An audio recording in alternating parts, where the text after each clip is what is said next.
YouTube channel Shri हरे नमः को like, share, subscribe करें। धन्यवाद। नमो भगवते पुरुषाय तुभ्यम। जो मेरे अंतःकरण में प्रविष्ट होकर मेरी सोई हुई सुप्त शक्ति को जागृत करके और मुझे ताकत दी है, बोलने लायक बना दिया है, उस सर्वेश्वर, सर्वांतर्यामी, सर्व उर प्रेरक सर्वेश्वर प्रभु के श्री चरणों में मेरा नमस्कार। फिर आगे कहते हैं, या निर्वृतिस्तनुभृताम तव पाद पद्म ध्यानात् भवज्जन कथा श्रवणेन वा स्यात् सा ब्रह्मणे स्वमहिमन्यपि नाथमाभूत् किंत्वन्तकासि लुलितात् पततां विमानात्। प्रभो या निर्वृति तनुभृताम तव पाद पद्म ध्यानात् अथवा भवज्जन कथा श्रवणेन वा स्यात्। जो एक दिव्य निर्वृत्ति परमानंद आपके ध्यान में अथवा आपके जनों के श्री मुख से आपकी अथवा आपके जनों की कथा सुन करके जो एक दिव्य परमानंद की अनुभूति होती है, सा ब्रह्मणि स्वमहिमन्यपि नाथमाभूत्। वो ब्रह्मा के पद में भी वह आनंद नहीं है। अथवा स्वमहिमन्यपि नाथमाभूत्, अहम ब्रह्मास्मि वाले सिंहासन पर स्थित हो जाने पर भी वह आनंद नहीं है जो आपके चरण कमलों के ध्यान में अथवा भवज्जन कथा श्रवणेन वा स्यात्। फिर किंत्वन्तकासि लुलितात् पततां विमानात्। जब ब्रह्मा के पद में नहीं है वह आनंद, तो ये उससे बहुत नीचे के ये स्वर्गादि तुच्छ लोकों के निवासी जो अपने कुछ सकाम कर्मजन्य पुण्य का फल भुगत रहे हैं और वहां से फिर पतनोन्मुख पुण्य खत्म हुआ, बोले जाओ नीचे, तो उनको वो दिव्य परमानंद कहां से प्राप्त हो सकेगा। प्रभु भगवान बोले कि ध्रुव कुछ मांग, बर मांग। ध्रुव जी बोले कि प्रभु आया तो था कुछ मांगने ही की इच्छा लेकर के, लेकिन पता नहीं आपके भजन में क्या शक्ति है, पता नहीं आपके चरणों के ध्यान में क्या ऐसी क्षमता है कि वो मांगने की इच्छा ही मेरी खत्म हो गई। तो ही मांगनो न मांगनो का अब इच्छा नहीं है।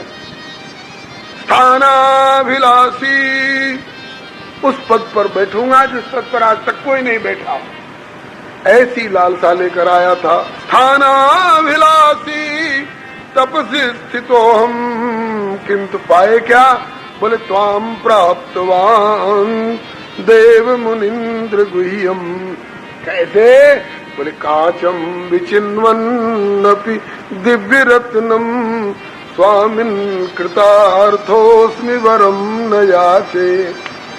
जैसे किसी बच्चे की खेलने वाली कांच की गोली खो गई हो, उसको खोजता हुआ और दिव्य रत्न प्राप्त कर ले, अब उसे वो हीरे की उस कांच की गोली की याद आएगी। ऐसे ही उस पद पर बैठूंगा जिस पद पर आज तक कोई नहीं बैठा होगा। ऐसे एक तुच्छ पद की खोज करता हुआ मैंने आपको प्राप्त कर लिया, जिसको प्राप्त करने के बाद फिर कुछ प्राप्त करना बाकी नहीं रह जाता। अब क्या इच्छा रह जाएगी प्रभु। विभीषण जी की तरह बोले कि उर कछु प्रथम वासना रही, किंतु अब तो प्रभु पद प्रीति सरित सो बही। उत्तम पद की प्राप्ति की इच्छा थी मन माही, लेकिन कृपा प्रसाद प्रभु अब कछु इच्छा नहीं। भगवान बोले कि नहीं नहीं करने से नहीं काम चलेगा, कुछ लेना पड़ेगा, क्योंकि मैं अमोघ दर्शन हूँ, जिसके सामने आता हूँ, प्रकट होता हूँ, उसे बिना कुछ दिए लौटता नहीं हूँ, कुछ दे करके ही जाऊंगा, तुझे कुछ लेना ही पड़ेगा। तो ध्रुव जी बोले कि प्रभु तो एक नई इच्छा हो गई है, उसकी पूर्ति कर दीजिए। नई इच्छा, हाँ शायद यह इच्छा आपके दर्शन के बाद भी हुआ करती होगी, तब तो हो गई है। कौन सी, बोले कि भक्तिम प्रवहताम त्वयि में प्रसंगो भूयादनंत महताम अमलाशयानाम ये नांजसोल्बण मुरुव्यसनम भवाब्धिम निश्ये भवद गुण कथा मृत पान मत। ये नई इच्छा हुई है ऐसे संत भक्त जन जिनके मुख से निरंतर आपकी कथा रूपी अमृतमयी निर्झरणी झरझर झरझर झरती रहती हो, ऐसे संत भक्तों का संग दीजिए प्रभु, जिससे कि उनके मुख से निरंतर आपकी कथा रूपी अमृत की निर्झरणी झरझर झरती रहती हो और हम उसमें सतत निमज्जित रह करके संसार को भूले रहे। ये मांगा उनकी बर दी जय कि सत्संग बैठ नित करूं कथामृत पान। ये कथामृत पान करना ऐसी वस्तु है, इसको साधन मत समझना, ये साध्य है, भगवत दर्शन के बाद भी मांगा जाता है। ब्राह्मी स्थिति प्राप्त होने के बाद भी कथा में रति करनी होती है। श्री सुखदेव जी इसी से खिंच के आए हैं। परिनिष्ठितोपि नैर्गुण्ये उत्तम श्लोक लीलया गृहीत चेता राजर्षे आख्यानम यदधीतवान। तो वर दीजय कि सत्संग बैठ नित करूं कथामृत पान। पायो अचल लोक ध्रुव लोक भक्त ध्रुव धर के हरि को ध्यान। जीवन मुक्त जे ब्रह्म पर सुचरित सुनई तज ध्यान। जे हरि कथा न करई रति तिनके ही उपासन। भगवान बोले कि बेटा तो तेरी तीसरी इच्छा हुई ना, इसके पहले की दो इच्छाएं थी उसकी भी पूर्ति होगी, क्योंकि राम सदा सेवक रुचि राखी वेद पुराण साधु सुर साखी। पहले की दो इच्छा कौन प्रभु? बोले कि 36,000 वर्ष के लिए अभी तुमको राजगद्दी मिलेगी। बहुत लोग जानते हैं कि हम भजन करना शुरू करेंगे तो हमारा सब नाश हो जाएगा। हाँ, लेकिन देखिए भजन करने वालों के लिए ठाकुर जी ने आश्वासन दिया है कि सुर दुर्लभ सुख करी जग माई।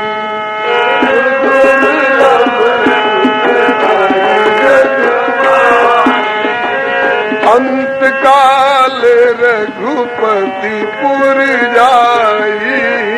अंत काल रघुपति पुर जाई। जब तक प्रारब्ध पोषित शरीर के अंतर्गत रहेंगे तब तक सुर दुर्लभ सुख कर जगमाए, और शरीर का प्रारब्ध समाप्त होने के बाद भोगे न पुण्यम कुशले न पापम कलेवरम काल जवे नित्वा। उसके बाद क्या मिलेगा? बोले अंत काल रघुपति पुर जाई, भगवत धाम मिलता है। तो सुर दुर्लभ सुख क्या है, इसको कहीं गलत न समझ लेना।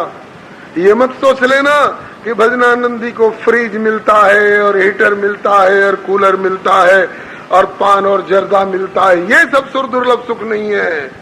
सुर दुर्लभ सुख ये है जो हम लोगों को सुखताल में प्राप्त हो रहा है। श्रीमद् भागवती वार्ता सुराणाम अपि दुर्लभा। सुर दुर्लभ सुख ही है। देवताओं के यहाँ अप्सराओं का नाच तो खूब मिलता है, गंधर्वों के गान तान टप्पे खूब मिलते हैं, और सोमरस खूब मिलता है, पारिजात खूब मिलता है, नंदनवन की सैर खूब मिलती है, विमान खूब मिलता है। ये सब सुर दुर्लभ सुख नहीं है। सुर दुर्लभ सुख ये है जो हम लोगों को अभी प्राप्त हो रहा है। ये सुर दुर्लभ सुख है, इन संतों का समागम और भगवत कथामृत, ये सुर दुर्लभ सुख है। सुर दुर्लभ सुख कर जगमाही अंतकाल रघुपति पुर जाए। ध्रुव जी से कहा कि बेटा अभी तुझे 36,000 वर्ष के लिए राजगद्दी मिलेगी। इसके साथ ही साथ जो सत्संग और कथामृत मांग रहा है तो बराबर तुमको सत्संग मिलता रहेगा, कथा सुधा का समास्वादन का मौका मिलता रहेगा मेरी कृपा से। और सुर मुनि दुर्लभ ठाम जो विगत मोह भ्रम शोक, मेरी कृपा प्रसाद वह पाओगे ध्रुव लोक। जिसकी सप्त ऋषि भी परिक्रमा किया करते हैं वो विष्णु पद तुमको प्राप्त होगा। अचल ध्रुव पद, विष्णु पद तुमको प्राप्त होगा। ध्रुव जी ने कहा कि प्रभु और सब तो ठीक है, 36,000 वर्ष की राजगद्दी में क्यों फंसा रहे हो? ये मैंने कब इच्छा की थी? भगवान बोले कि इस जन्म में नहीं, पूर्व जन्म में। पूर्व जन्म में, ये पूर्व जन्म वाली बात जो है श्रीमद् भागवत में नहीं, श्री विष्णु पुराण में वर्णित है। पूर्व जन्म वाली बात कैसी है प्रभु? मुझे याद नहीं है, जरा बता दो। भगवान बताए कि पूर्व जन्म में भी तुम मेरे बड़े ही उच्च स्तरीय भक्त थे और सब कुछ परित्याग करके जंगल में एक एकांतिक भजन में मन तुम्हारा लग गया था। भजन करते करते तुम इस योग्य हो चुके थे कि मैं हाथ बढ़ाऊं, गोद में लेकर अपने धाम तुझे खींच लूं। हाथ भी मैं बढ़ाने जा रहा था, तब तक उसी जंगल में जहां तू भजन कर रहा था वहीं एक राजा अपने लाव लश्कर के साथ वनभोज के लिए, पिकनिक के लिए आ गया। उसके राजसिक ठाट बाट को देखकर तेरे मन में आ गई, ओह मैं भी राजकुमार होता तो। कहना नहीं पड़ा, केवल मन में आई और प्रभु अंतर्यामी सब जान गए। हाथ बढ़ाते बढ़ाते प्रभु ने खींच लिया, इसे राजकुमार बनने की इच्छा हो गई। चलो राम सदा सेवक रुचि राखी, एक बार इसको राजकुमार बनाओ। राजकुमार इसीलिए तो इस बार तुमको राजकुमार बनाया है, नहीं तो तुम पूर्वी जन्म में मेरी गोद में आ गए होते। ध्रुव जी को बड़ा अफसोस हुआ, हाय मैंने क्यों राजकुमार बनने की इच्छा की? राजकुमार बनने की इच्छा नहीं की होती तो अभी मैं भगवत धाम में होता, प्रभु की गोद में होता, सौतेली माँ के दुर्वचन की ठोकर नहीं खानी पड़ती और ये कठिन तपस्या और ये 36,000 वर्ष की राजगद्दी में फसावट वाली झंझट नहीं होती। प्रभु आपके यहाँ एक ऐसी भी तो नीति है ना कि कुपथ मांग रुज व्याकुल रोगी, वैद्य न दे सुनहु मुनि जोगी, यही विधि तुम्हार मैं ठयऊ, कहे अस अंतरहित प्रभु भयऊ। आप वैद्य की जगह पर हो और मैं आपके रोगी की जगह पर हूँ और मैं कहूँ कि वैद्य जी जरा आम का अचार खाने को दे देते तो मेरे मुंह का बिगड़ा हुआ स्वाद ठीक हो जाता।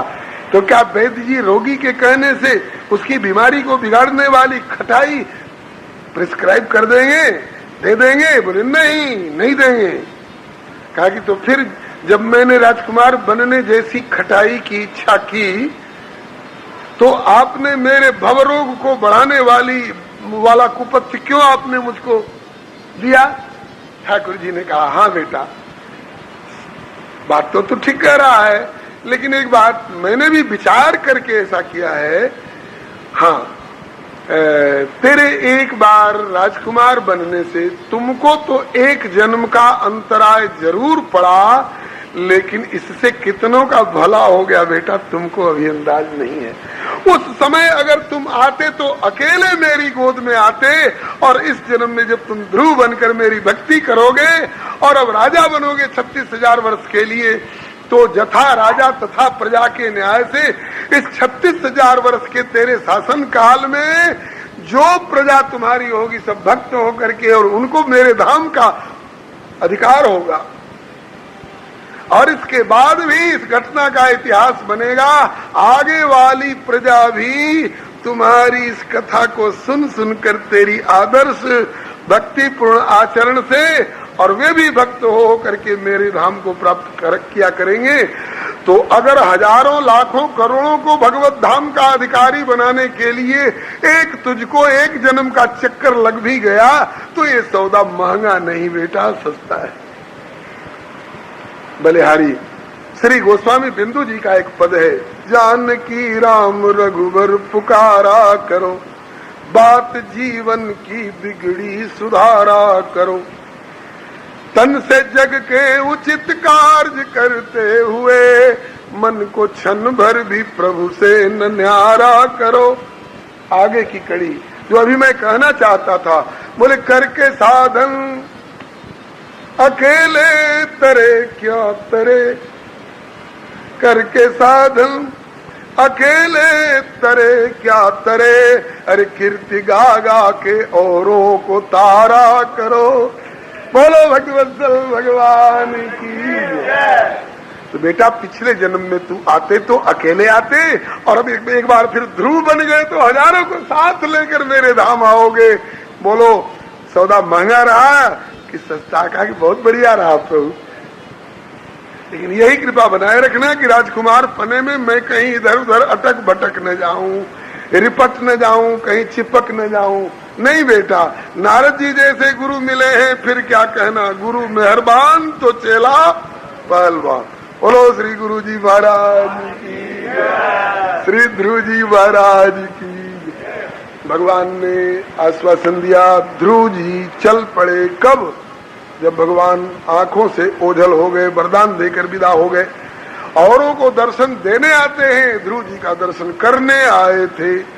औरों के यहाँ से दर्शन देकर अंतर्धान हो जाते होंगे, लेकिन ध्रुव जी के यहाँ से अंतर्धान नहीं हुए। गरुड़ जी पर बैठकर धीरे धीरे जा रहे हैं और पीछे मुड़ मुड़ के प्यारे ध्रुव को देखते जा रहे हैं। जब तक ध्रुव जी की आंखों से प्रभु दिखाई पड़ते रहे, तब तक ध्रुव जी अपलक दृष्टि से देखते रहे प्रभु को।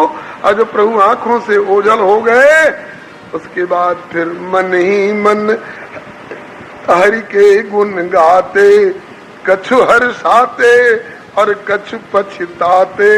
हर्षाते इसलिए कि 5.5 वर्ष की उम्र में भगवान मिल गए। इनके बाबा लगते हैं मनु जी, उनको चौथे पन में विराग हुआ और 28,000 वर्ष हड्डी सुखानी पड़ी, तब भगवत साक्षात्कार हुआ। और इनको 5.5 वर्ष की उम्र में भगवत प्राप्ति बलिहारी। इसलिए हर्षाते और पछताते क्यों? इसलिए कि पूर्व जन्म की राजकुमार बनने की इच्छा जानकारी में आ गई। हाय, मैंने क्यों राजकुमार बनने की इच्छा की। चले ध्रुव राजमहल की ओर, मचा सारी नगरी में शोर, चले नृप मंगल द्रव्य बटोर। उधर ध्रुव जी के पिताजी दिन गिन रहे थे। आज 6वां महीना पूरा हो रहा है। नारद जी के वचन के अनुसार आज मेरे प्यारे ध्रुव को आना चाहिए। आज मेरी दाहिनी आंख फड़क रही है, आज मेरी दाहिनी भुजा फड़क रही है। आज छप्पर पर बैठकर काग बोल रहा है, क्यों रे भैया काग, सगुन उचार, क्या मेरे ध्रुव आएंगे? पूछते ही छप्पर पर से उड़कर पेड़ की हरी डाली पर जाकर बैठ गया कौआ। बढ़िया सगुन मिल गया, ध्रुव जी आएंगे, आएंगे, आ रहे हैं। इतने में खबर मिली कि ध्रुव जी आ रहे हैं। बस फिर क्या कहना। हाथी घोड़े रथ पालकी छत्र चमर बाजे गाजे और फूलों की वर्षा और जय जयकार करते हुए श्री ध्रुव जी महाराज की जय, श्री ध्रुव जी महाराज की जय, श्री ध्रुव जी महाराज की जय, जय जयकार करते हुए सारी राजधानी उमड़ पड़ी महाराज ग्रैंड रिसेप्शन के लिए, अगवानी के लिए। कौन ध्रुव की अगवानी हो रही है? सब चाहते हैं हम ही चरण चूम लें। किसकी? उसी ध्रुव की जिसको किसी दिन अनाथ और अभागा कहकर घर से निकाल दिया गया था, जिसे पिता की गोदी में बैठने का भी हक छीन लिया गया था। और आज उसी ध्रुव के चरण चूमने के लिए राजधानी उमड़ रही है। कारण क्या है? उसी सूत्र को खोजो। वह सूत्र क्या है? तमेव वत्साश्रय भृत्य वत्सलम। भाषा में वह कौन सा सूत्र है? जा पर कृपा राम के हो,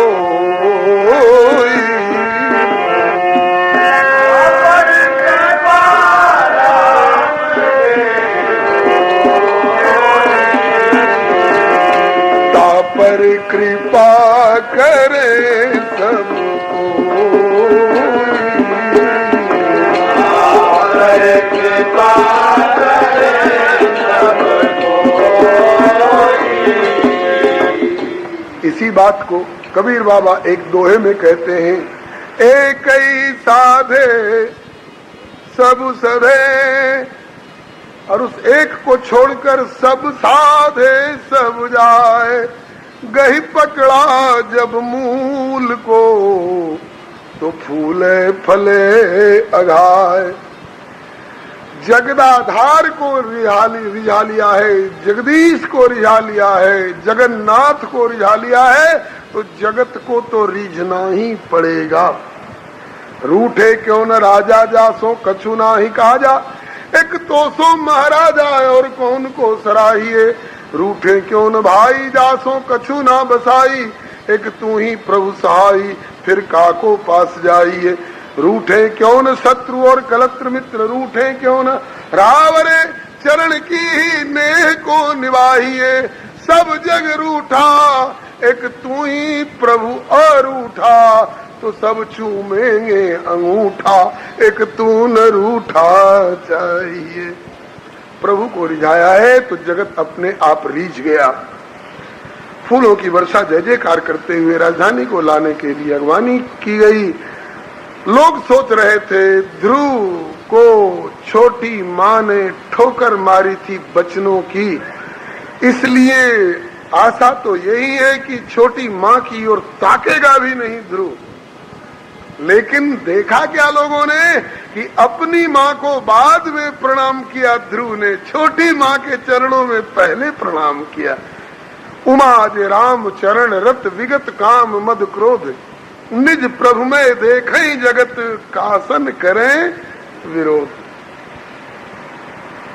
जब भक्ति का सागर लहरा रहा है तो उसमें विरोध की गुंजाइश कहाँ, विरोध का टिकाव कहाँ।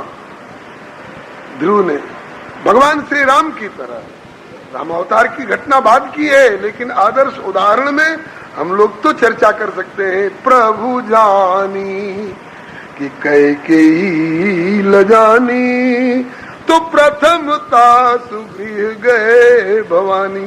ऐसे ही ध्रुव जी ने अपनी माँ को बाद में प्रणाम किया, छोटी माँ के चरणों में पहले प्रणाम किया। छोटी माँ रो पड़ी, बेटे ध्रुव मुझे क्षमा कर दे। क्यों माँ, तुमने कुछ गलती की है? हाँ बेटा, मैंने बहुत बड़ी गलती की थी, तुम्हें दुर्वचनों की ठोकर मारी थी ना। ध्रुव जी बोले, माँ तुम्हारे वे वचन ही मेरे लिए चिरायते का काढ़ा बन गया, नहीं तो मेरा भवरोग कैसे छूटता। अगर तुमने इस सांसारिक पंचभौतिक शरीरधारी नश्वर कहलाने भर के पिता की गोदी में बैठने का मौका दिया होता तो आज जगत पिता की गोदी में बैठने का मौका कहां से मिलता। बोले कि संकट लई व्यवहार में भयउ मोर कल्याण, नारायण प्रभु की कृपा ये विपत्ति बनी वरदान। इस प्रकार से ध्रुव जी ने छोटी माँ के प्रति कृतज्ञता ज्ञापन की। माँ तेरे छोटे उस कठोर बचनों ने ही मुझे प्रभु के चरणों तक पहुंचा दिया, तुमने मेरा बड़ा उपकार किया है माँ। छोटी माँ बोली कि बेटा मैंने कहा था कि भगवान की आराधना कर इसलिए कि मेरी कोख से पैदा हो, लेकिन ये बात मुझे अपनानी पड़ेगी। कैसे? अब तुझे जरूरत नहीं भगवान की आराधना करके मेरी कोख से पैदा होने के लिए, बल्कि अब मैं आराधना करूंगी ताकि ध्रुव जैसा भक्त पुत्र मेरी कोख में आ जाए तो मेरा भी कल्याण हो जाए। मतलब कि जो बात दूसरे को उपदेश की जाती है कि तुम भगवान की आराधना कर, जीवन में टटोलना चाहिए कि हमने इस बात को अपनाया है कि नहीं। एक ही एक सिखावत जपत न आप, तुलसी राम प्रेम कर बाधक पाप। बेटा तुमको तो भजन करने का उपदेश किया था, तपसाराध्य पुरुषम तस्सेवानुग्रहण में गर्भे तुम साधे आत्मान यदि क्षस निपासन, लेकिन मैंने कहा अपनाया। अब मुझे भी लालसा जग रही है तेरी आराधना साधना और उसके सुंदर परिणाम को देख करके। मेरे मन में आ रही, मैं भी भगवान की आराधना करूंगी। अब जब करेगी तब करेगी। चलिए, ध्रुव जी ने अपनी माँ के चरणों में प्रणाम किया। माँ ने उठाकर हृदय से लगा लिया, बेटा तैने मेरी कोख को सफल कर दिया। ध्रुव जी कह रहे, माँ तूने मेरे पुत्रत्व को जगा करके और सार्थक कर दिया। ध्रुव जी 36,000 वर्ष के लिए राजगद्दी पर बैठे। इस बीच में एक घटना घटी। इनका छोटा भाई उत्तम, जो पहले पिता की गोदी में बैठा था अकड़ के, छोटी रानी का बेटा, शिकार खेलने गया। एक सूअर के ऊपर, जंगली वराह के ऊपर इसने भी बाण मारा, एक यक्ष ने भी बाण मारा। दोनों के बाण एक ही साथ आकर सूअर को लगे। वो जानवर गिर गया और मर गया। उसकी लाश के लिए ये नाम है उत्तम। और काम इतना अधम कि एक जंगली मृत जानवर की लाश के लिए यक्ष से लड़ गया। वो कहे कि मेरे बाण से मरा हुआ मेरा शिकार है, वो कहे कि मेरे बाण से मरा हुआ मेरा शिकार है, मैं ले जाऊंगा, मैं ले जाऊंगा। यक्ष और उत्तम दोनों लड़ पड़े। यक्ष ने उत्तम को मार डाला। ये सूचना पाकर ध्रुव जी ने अपने भाई की मृत्यु का बदला लेने के लिए यक्ष पर चढ़ाई की। बहुत से यक्ष आए, घनघोर युद्ध हुआ, बहुत से यक्ष मारे गए। ध्रुव जी के प्रहार से स्वयंभू मनु जी ने आकर समझाया, बेटा ध्रुव पराक्रमी तो तुम हो, लेकिन अपने पराक्रम का दुरुपयोग मत कर बेटा। ये देव जाति है यक्ष, हम लोगों का कर्तव्य है उनका आदर करना। युद्ध बंद कर दे। एक तेरे भाई के चलते इतने यक्ष क्यों मारे जाएं? तेरा भाई अपने कर्मानुसार मारा गया, और एक तेरे भाई के चलते इतने यक्षों की हत्या तू कर रहा है, देवजोनियों। ध्रुव जी अगर तर्क करते तो कहते कि अगर मेरा भाई उत्तम अपने कर्मानुसार मारा गया है तो ये यक्ष लोग भी अपने कर्मानुसार मारे गए हैं, मेरे ऊपर दोषारोपण क्यों कर रहे हो? मैं नहीं मानता। लेकिन नहीं, ध्रुव जी आज्ञा पालक बलिहारी, मातृदेवो भव, पितृदेवो भव, आचार्य देवो भव। जाट अपने बाबा मनु जी की बात मानकर नतमस्तक हो गए, धनुष से प्रत्यंचा उतार ली।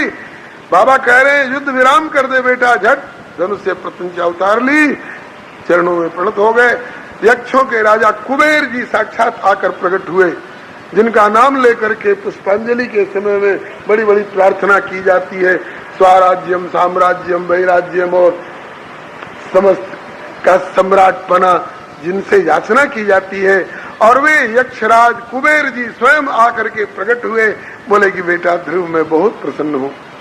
क्षत्रियों के लिए हिंसा, प्रतिहिंसा, क्रोध, प्रतिशोध की भावनाओं का परित्याग करना बहुत कठिन है, लेकिन तुमने अपने बाबा बड़े बूढ़े की बात मान करके युद्ध को विराम दे दिया, इसलिए मैं बहुत प्रसन्न हूँ।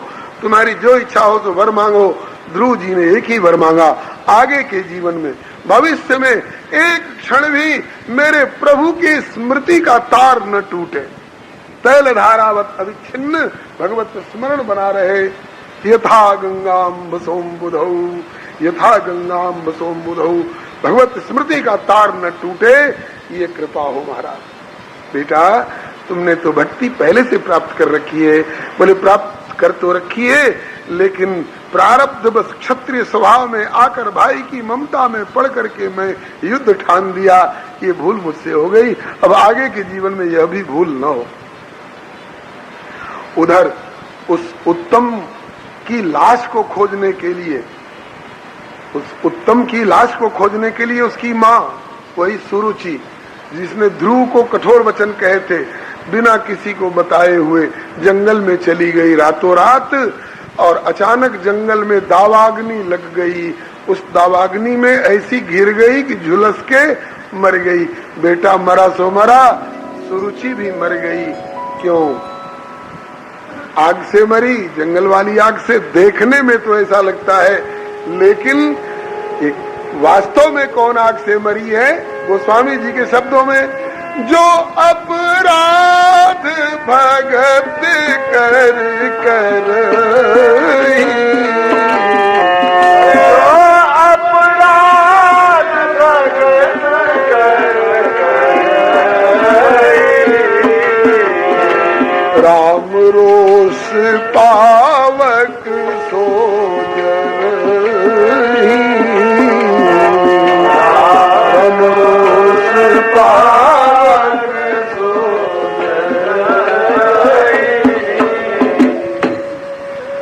इसके बाद श्री ध्रुव जी भक्ति पूर्वक 36,000 वर्ष की अवधि पूरी किए राजगद्दी पर रह करके, प्रजा को बड़ा सुख दिया, बड़ी भक्ति का आचरण सिखाया, सबको भगवत कृपा का अधिकारी बनाया।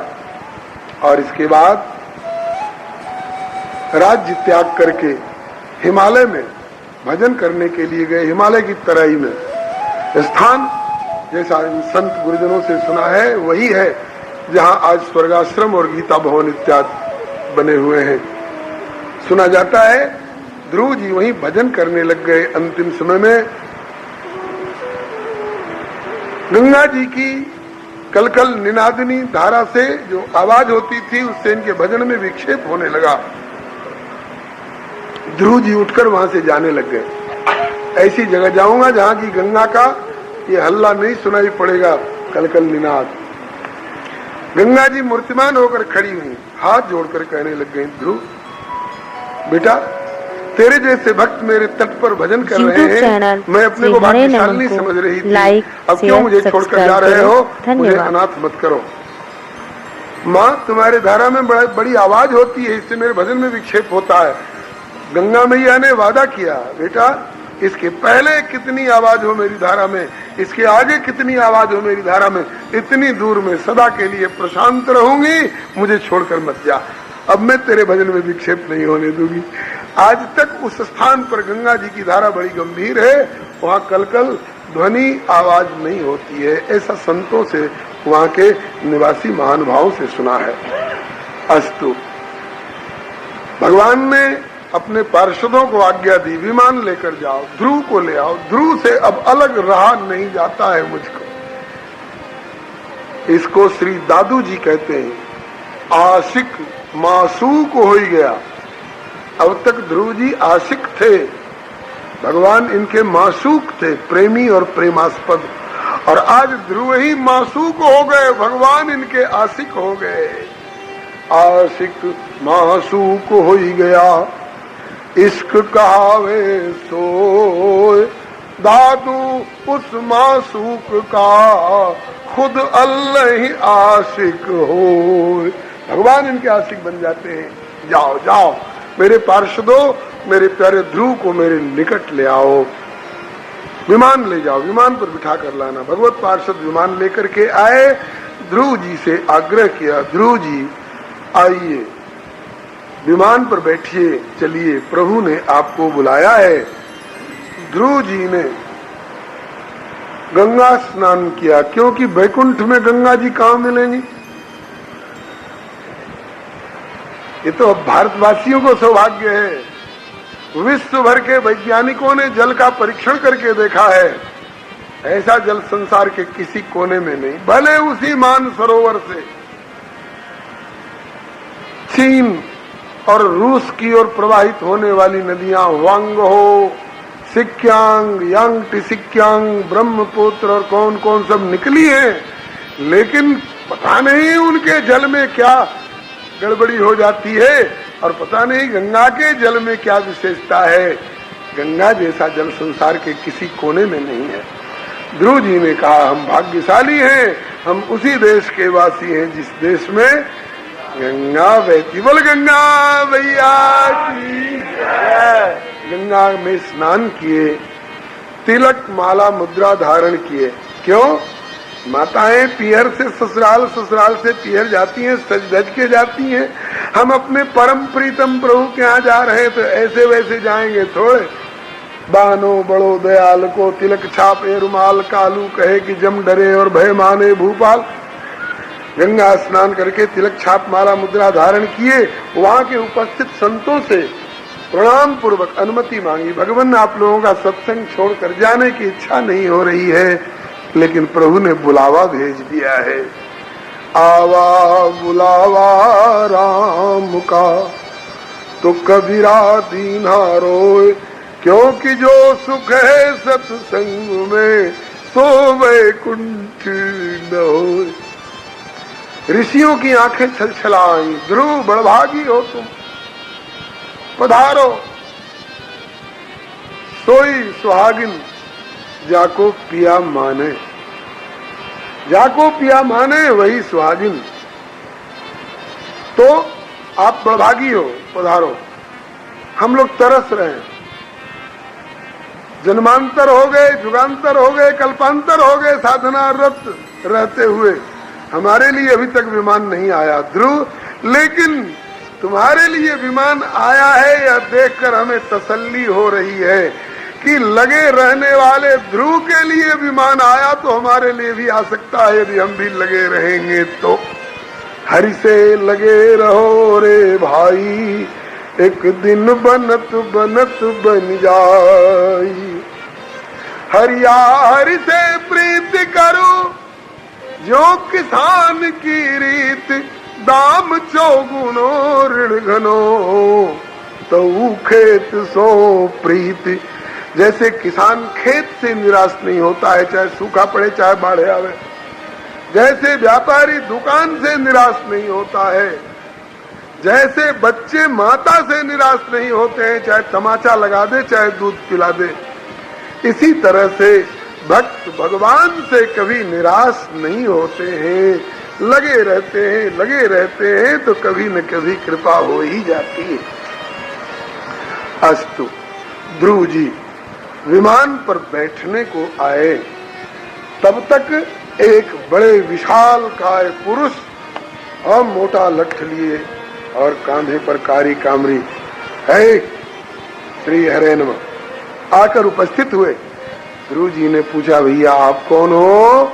उनने कहा कि मेरा नाम है काल। अच्छा, कैसे आए? कहा कि आपका जाने का समय हो रहा है ना, तो मैं भी भगवान का ही बनाया हुआ हूँ, मेरी मर्यादा बांधी है, जिसे संसार से जाना होता है उसका मैं स्पर्श करता हूँ।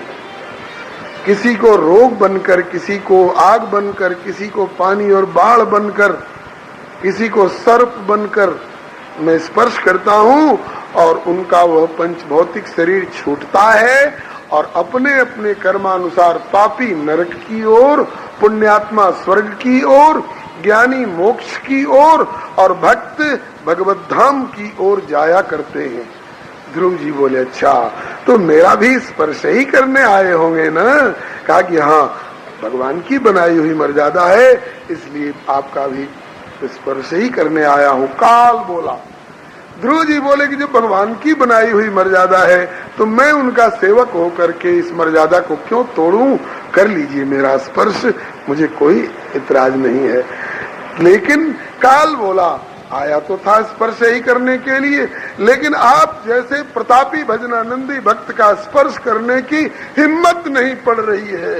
यद विभेति स्वयं भयम, आप जैसे प्रतापी भजनानंदी भक्त का स्पर्श करने की इस काल को हिम्मत नहीं पड़ रही है। ध्रुव जी बोले कि फिर लौट जाइए। फिर क्यों आए? कहा कि बिना स्पर्श की लौटने की भी हिम्मत नहीं। कहीं प्रभु ने कैफियत पूछ दी, क्यों नहीं स्पर्श हुआ ध्रुव का? तो ध्रुव जी ने कहा, अजीब सी बात लगती है, स्पर्श करने की भी हिम्मत नहीं, बिना स्पर्श किए लौटने की भी हिम्मत नहीं, तो मध्यम मार्ग क्या होना चाहिए? आप ही बताइए। काल बोला, मुझे हिम्मत नहीं आप जैसे प्रतापी भजनानंदी भक्त का स्पर्श करने की।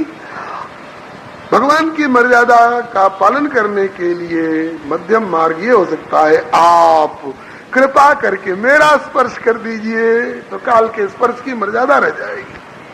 आप कृपा करके मेरा स्पर्श कर दीजिए, काल कह रहा है। ध्रुव जी बोले, जैसे कहिए वैसे स्पर्श कर दूं। काल ने अपना मस्तक झुकाया, विमान और ध्रुव दोनों के बीच में, कहा कि विमान थोड़ा ऊंचा है, विमान पर चढ़ने में आपको परिश्रम न हो, इसलिए ये रहा मेरा मस्तक। एक पांव मेरे मस्तक पर धरो ध्रुव जी, और दूसरा पांव विमान पर धरो, सीढ़ी की जगह पर मेरा मस्तक हो जाएगा। एक पांव मेरे मस्तक पर धरो और एक पांव विमान पर धरो। आपके चरणों का स्पर्श अपने मस्तक पर पाकर मैं काल भी धन्य हो जाऊंगा, और आपको विमान पर चढ़ने में सुविधा हो जाएगी, आसानी हो जाएगी। गढ़ के नहीं कह रहा हूं, श्री सुखदेव जी के शब्द है, मृत्योर मूर्धनि पदम दत्वा आरुरोहाद्भुतम गृहम मृत्योर मूर्धनि मने मौत के मस्तक पर, काल के माथे पर पांव धर करके मृत्योर मूर्धनि पदम दत्वा और रोहाद्भुतम गृहम, अद्भुत अद्भुत गृहाकार उस विमान पर बैठे और ध्रुव जी का विमान चलने को हुआ। जो विमान चलने को हुआ तब तक सच स्वरलोक मारुक्षन सुनीतिम जननीम ध्रुव अन्वस्मृतगम हित्वा दीनाम यास्ये त्रिविष्टपम। अपनी माँ सुनीति की याद आ गई ध्रुव जी को। ओहो, जिस मेरी माँ सुनीति ने मेरा इतना बड़ा भारी भारी उपकार किया, मुझे प्रभु के चरणों में पहुंचने लायक बनाया, उस माँ सुनीति को छोड़कर अकेले चला जाऊं, कृतज्ञता तो नहीं स्पर्श कर लेगी मेरा। तब तक कहना तो नहीं पड़ा, इनके मनोगत भाव को समझकर भगवत पार्षदों ने दिखाया, ध्रुव जी चिंता मत करो, आप जैसे एक भक्त कुल खानदान भर में अगर पैदा हो जाए तो 21 पीढ़ी को भगवत धाम प्राप्त होता है। 7 पीढ़ी पहले के, 7 पीढ़ी बाद के और 7 पीढ़ी मातृक कुल के, 21 पीढ़ी को भगवत धाम मिलता है। आपकी माँ यहाँ कैसे रह जाएंगी जी? चूंकि आप हिमालय में भजन कर रहे थे इसलिए आपके लिए विमान हिमालय में आया था, और चूंकि माताजी राजधानी में महल में बैठ के भजन कर रही थी इसलिए उनके लिए राजधानी में महल में विमान गया था।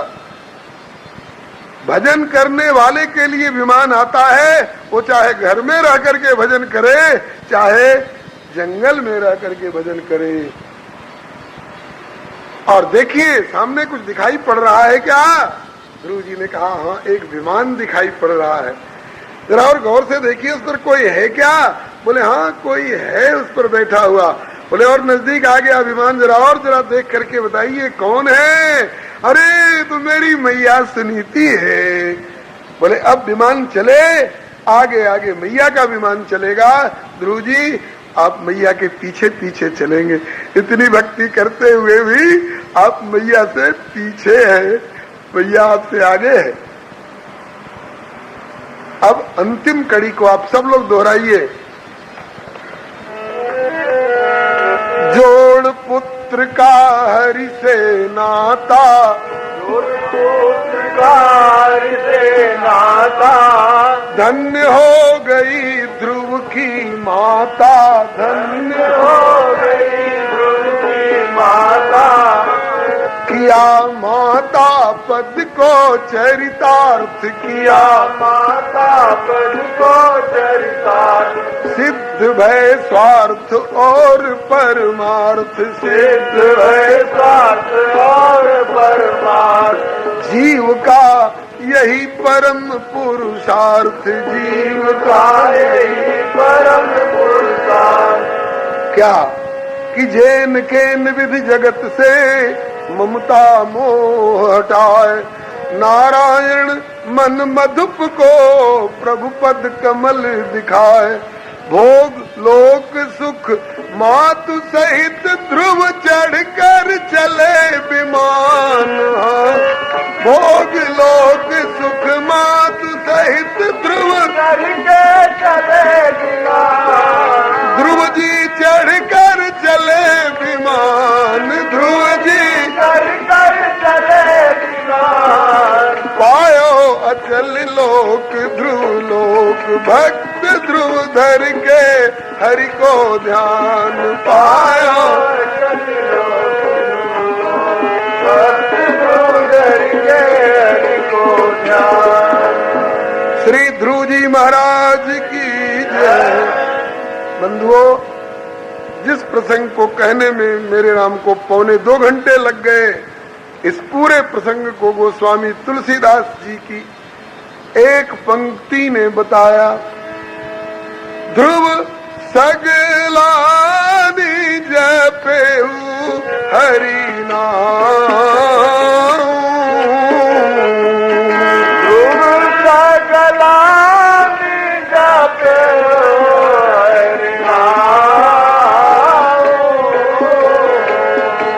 पायऊ अचल अनुपम ठाम,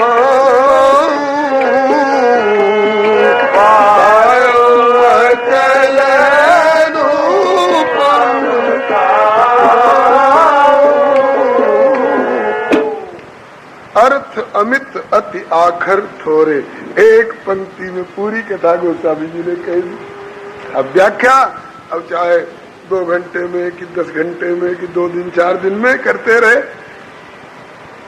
ध्रुव जी की कथा, प्रहलाद जी की कथा बड़ी महत्व की। गोस्वामी जी ने कहा है कि भारतवर्ष में जन्म पाया तुमने, मानव शरीर पाया तुमने, आंख कान नाक सर्वांग संपन्न शरीर प्रभु ने दिया, और उसके बाद भी राम कथा बरणी न बनाई, सुनी न कथा प्रहलाद ध्रुव की।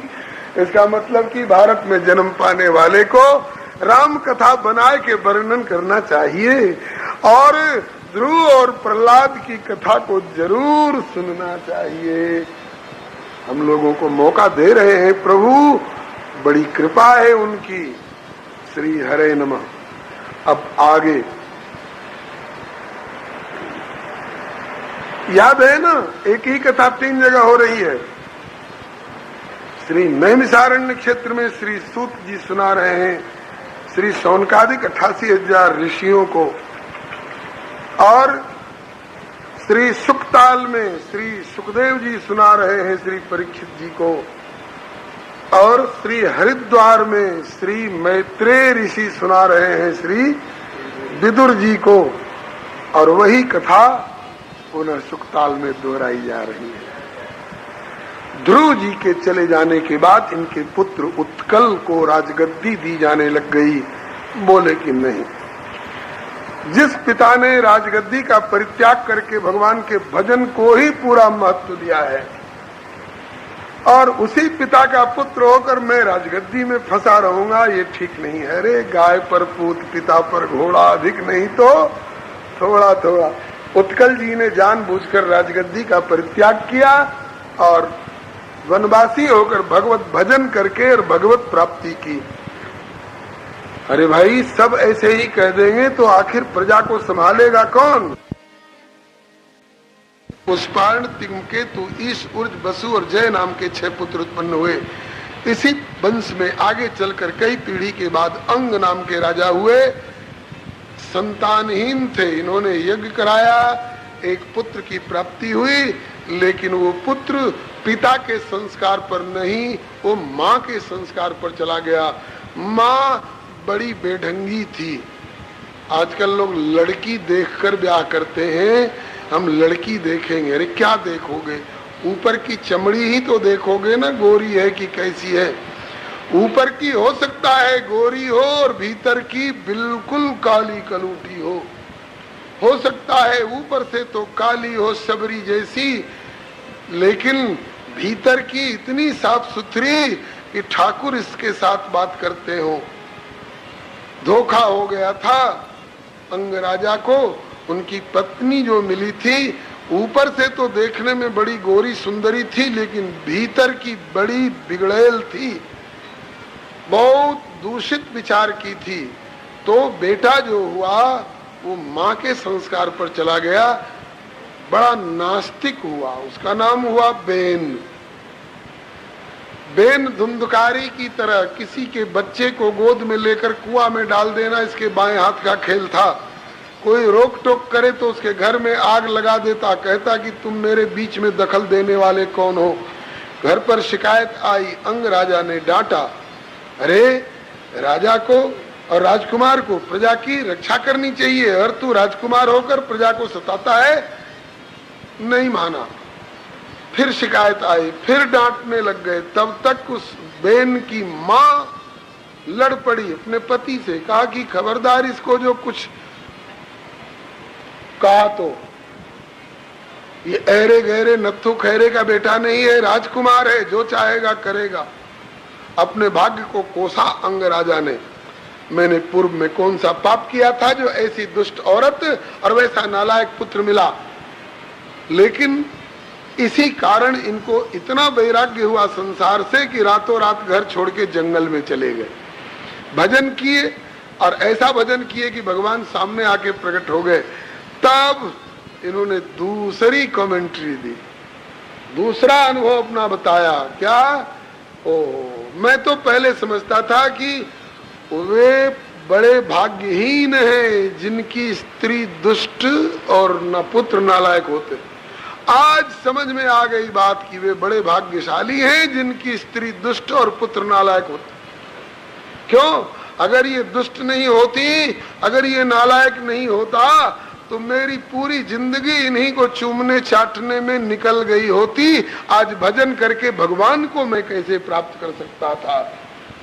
श्री अंग जी के निजमुख शब्द हैं, कदपत्यम वरमन्ये, कदपत्यम वरमन्ये सदपत्याक्षुचाम पदात निर्विद्येत गृहान मर्त्यो यत क्लेश निवाग्रहा। अच्छा हुआ जो ये दुष्ट निकले, जिससे कि मुझे घर से वैराग्य हुआ और भजन करके भगवान मिल गए। अंग राजा के चले जाने के बाद बेन को राजगद्दी मिली। बेन नास्तिकता के और पराकाष्ठा पर पहुंच गया, ढिंढोरा पिटवा दिया, मेरा राज्य धर्म निरपेक्ष हो गया, मेरे राज्य में न यष्टव्यम न दातव्यम न होतव्यम द्विजा क्वचित इति निवार धर्मम भेरी घोषण सर्वस। खबरदार, मेरे राज्य भर में अगर कोई हवन करेगा, दान करेगा, कथा करेगा, कीर्तन करेगा, उसको कारागार में बंद कर दिया जाएगा। बस डर के मारे बहुत लोगों ने धर्म कर्म करना छोड़ दिया। ऋषियों ने आकर समझाया, राजा को धर्मात्मा होना चाहिए, धर्म विरोध क्यों कर रहे हो। ऋषियों को ही डांटने लगा, तुम लोगों ने धर्मशास्त्र नहीं पढ़ा है मालूम होता है। अरे धर्मशास्त्र में लिखा है कि राजा के अंग अंग में देवताओं का निवास होता है।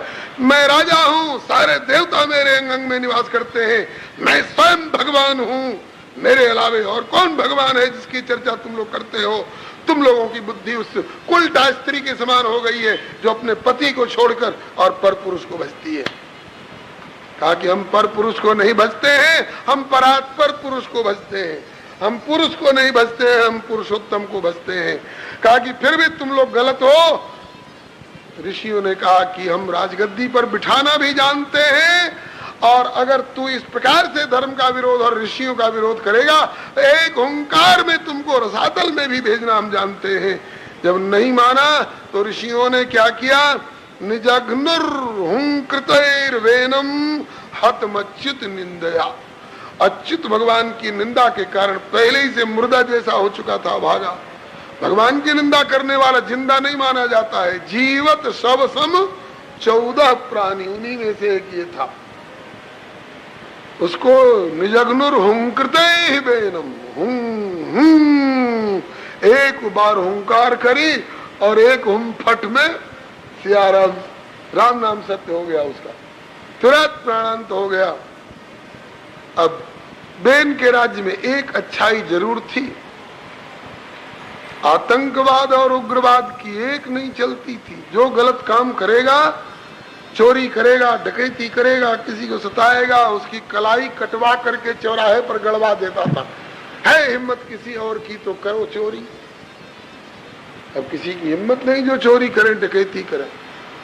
और फिर जब बेन मरा तो वे फिर और बहुत बढ़ गए महाराज, अराजकता बढ़ने लग गई। अब क्या करना चाहिए? ऋषियों ने कहा कि भगवान से प्रार्थना की।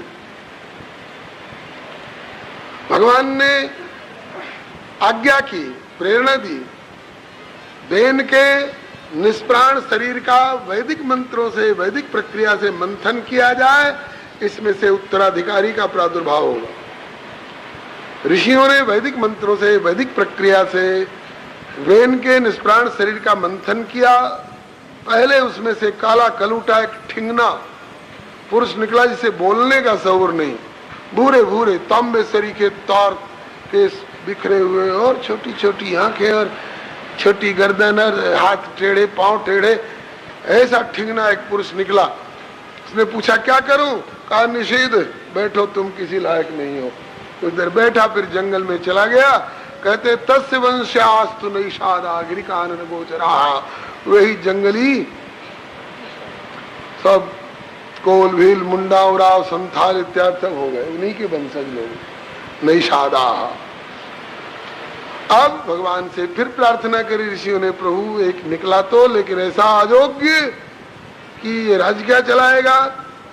फिर भगवान ने प्रेरणा दी, हर व्यक्ति के शरीर में माता और पिता दोनों का अंश होता है। इसके शरीर में भी माता पिता दोनों का अंश था, तो अब तक इसके शरीर के अधोभाग जंघा के मंथन से माता का जो अशुभ अंश था, पापमय अंश, वो निकल गया इसके रूप में।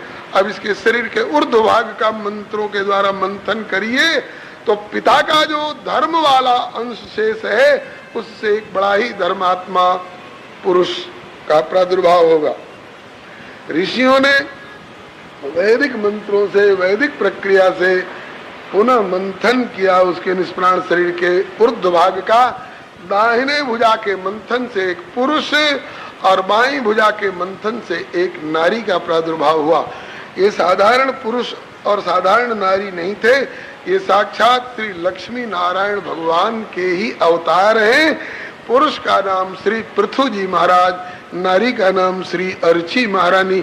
ये 24 अवतार में से एक है। श्री पृथु जी महाराज की जय, श्री अर्ची महारानी की जय। देवताओं ने फूलों की वर्षा करी, जय जयकार करी। ऋषियों ने, सूत मागध बंदी भाट चारण कवियों ने इनका गुणगान किया।